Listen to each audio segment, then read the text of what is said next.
So, what is Python? Simply put, Python is a programming language. It was initially developed by Guido van Rossum in the late 1980s in the Netherlands.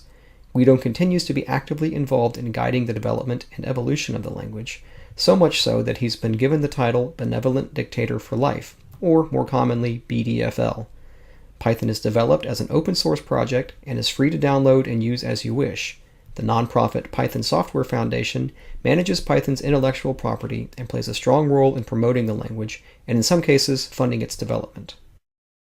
On a technical level, Python is a strongly typed language, in the sense that every object in the language has a definite type and there's generally no way to circumvent that type. At the same time, Python is dynamically typed, meaning that there's no type checking of your code prior to running it. This is in contrast to statically typed languages like C++ or Java, where a compiler does a lot of type checking for you, rejecting programs which misuse objects. Ultimately, the best description of the Python type system is that it uses duck typing, where an object's suitability for a context is only determined at runtime. We'll cover this in more detail in Module 8.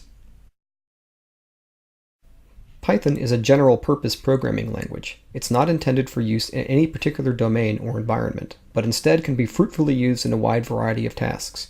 There are, of course, some areas where it's less suitable than others, for example, in extremely time-sensitive or memory-constrained environments.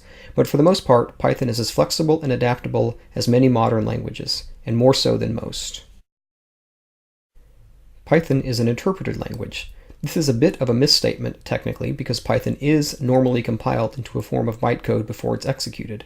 However, this compilation happens invisibly, and the experience of using Python is one of immediately executing code without a noticeable compilation phase. This lack of an interruption between editing and running is one of the great joys of working with Python.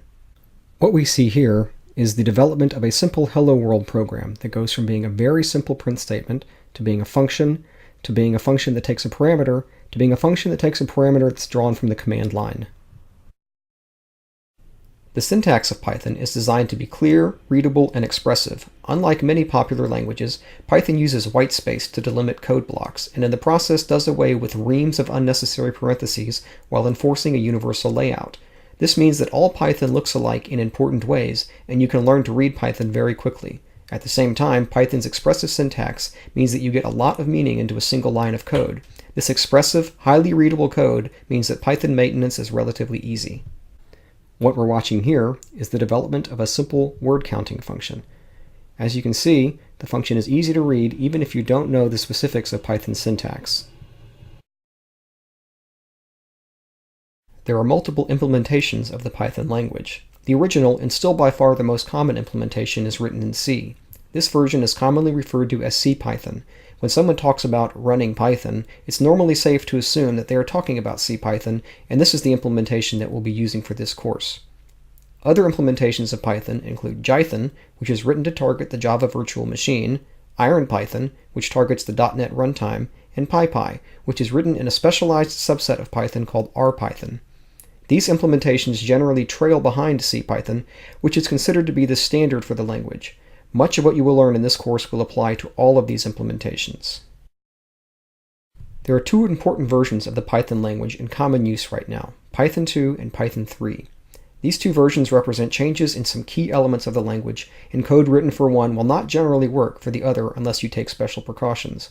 Python 2 is older and more well established than Python 3, but Python 3 addresses some known shortcomings in the older version. Python 3 is the definite future of Python, and you should use it if at all possible. While there are some critical differences between Python 2 and 3, most of the fundamentals of the two versions are the same. If you learn one, most of what you know transfers cleanly to the other. In this course, we'll be teaching Python 3, but we'll point out important differences between the versions when necessary.